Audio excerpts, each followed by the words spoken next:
look, it's very perilous for public servants to talk about government policy issues, particularly issues that are sort of the subject of current political debate and in the hands of an independent statutory authority and two parliamentary committees. So I'll play it safe by getting this to go, by starting with a quote from my own minister about just what the government is trying to achieve here, and apologise for what I just saw as a typo in the first line. Anyway, the best way to state what the government's trying to achieve is to see what ministers themselves have said about that, and this is the most recent high-level statement by the government on the water reform challenge. I won't read it out, but the minister was quite clear in his articulation of the core outcomes that are being sought here. Just in terms of the broad policy context for the framework that we are endeavouring to implement, I'll briefly run through just what the resource constraint issues are, the environmental decline issues are, the climate issues are, and the socio-economic issues are, and then talk about some of our programs. In terms of resource constraint, the most evocative sort of pictures of how dependent we are in managing the ever-changing availability of water in Australia and the potential economic challenges that throws up is just in these couple of graphs about the impact of the drought on allocations in the key systems during the recent drought. And the capacity we have to bolster and sustain reasonable access to water, even water of different reliability classes during times of stress is, of course, very constrained. People who live in these catchments, and many of you will be here, have lived and breathed this experience, and it's no surprise to you, but I think these sort of pictures just bring home how fragile, if you like, the whole system is in terms of our capacity to sustain our lifestyles and our production and our environments in this part of the world.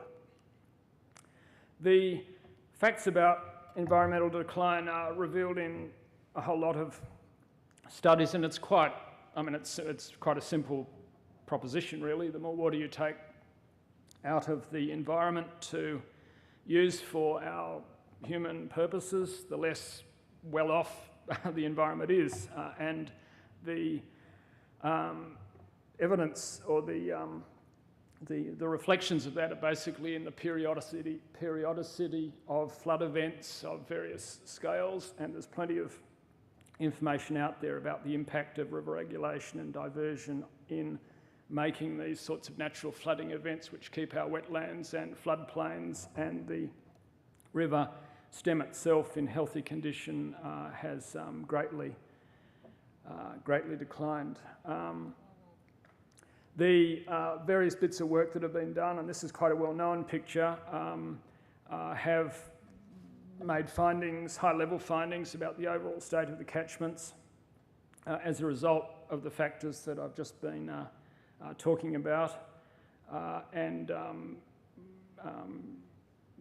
that is in itself revealing sort of the scale of the issue that we're dealing with here. The other factor about environmental decline, which I think isn't talked about enough, is the economic cost associated with environmental decline, or putting it the other way, the potential economic benefits from improving the underlying environmental condition. I just pulled out a few points off the back of some fairly accessible reading I did. There are many services that the environment provides that have real economic and socio-economic benefit for our community as well. So it's not just a matter of worrying about the environment for its own sake. We also need to worry about the environment in terms of its capacity to sustain our lifestyles and our production systems as well. The climate change story is, of course, extremely complex. I've shown this slide to many conferences, but basically the blue line is the amount of water that has been in the system historically. The green line is the amount of water that, according to the SORO's latest studies, is the median, what the median of all the models is saying would be available in 20 years' time. So there's reductions of 9 or 10% around the basin in that. The important line is the red line, which are the error bars, the bars of uncertainty around that, and it just brings home the extreme degree of difficulty in planning that the authority and state governments have been contending with, of planning for such an uncertain future, and the likelihood that there'll be somewhat less water than has historically been available, but the fact that the models are throwing up a very wide range of possible outcomes. The bottom line of the climate change risks, based on the median of all these various global climate models, is that there would be a modest reduction in diversions. If current water sharing plans were left in place, there would be a much greater reduction suffered by the natural system, by the environment, as a result of those, the application of the current water resource plans. And that's because the effect of most of the current catchment-based plans is to shelter consumptive use from reduced water availability overall.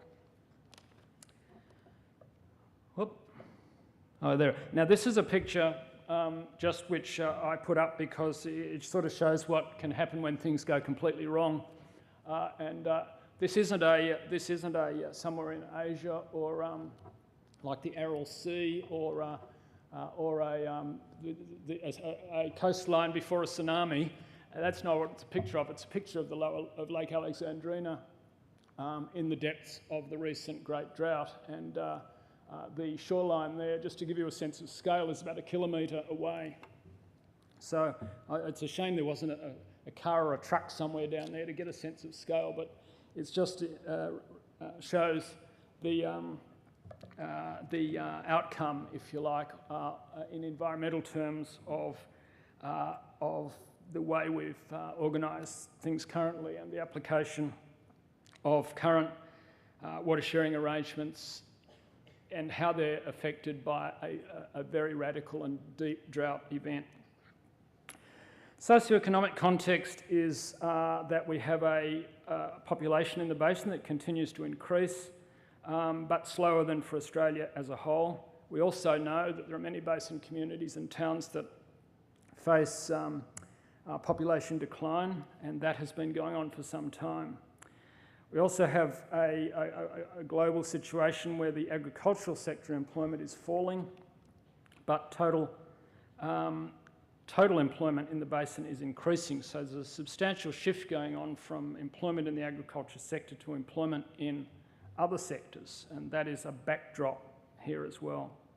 Unemployment in the basin is similar to the national average, and these are based just on ABS figures, which will be a few years old, but I expect the story is still largely holds up now. And exchange rate, which drives so much of the way business functions, is up by 50% on a trade-weighted basis. Again, many of you would be living and breathing that problem right now. So that is all happening regardless, if you like, of what goes on with the water reforms that we're talking about.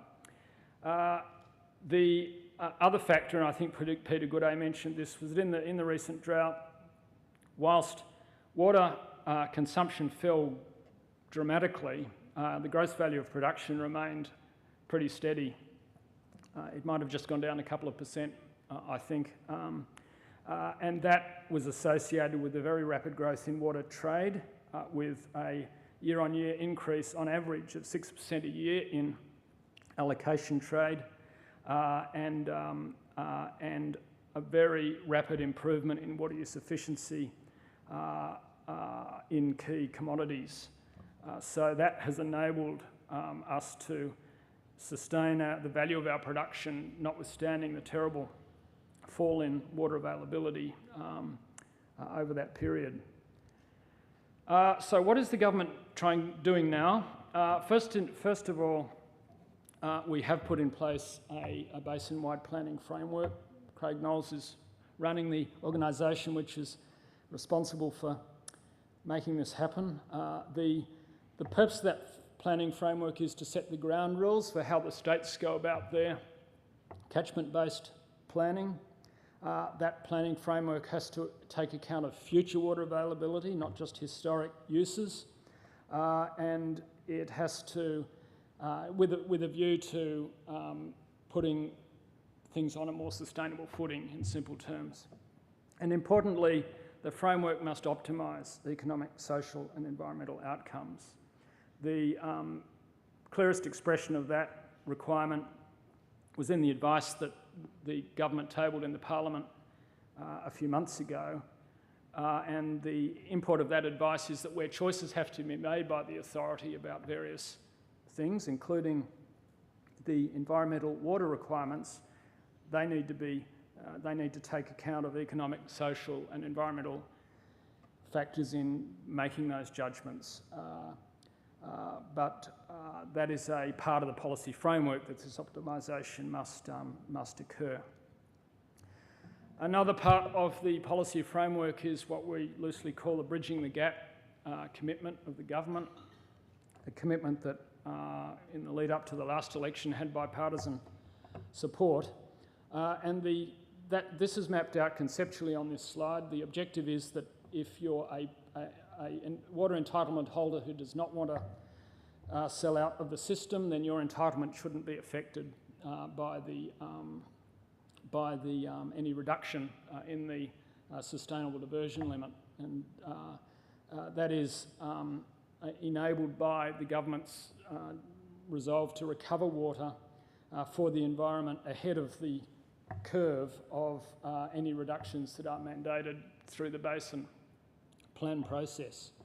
That water recovery is occurring in two ways. It's occurring through infrastructure investments and it's occurring through water buyback.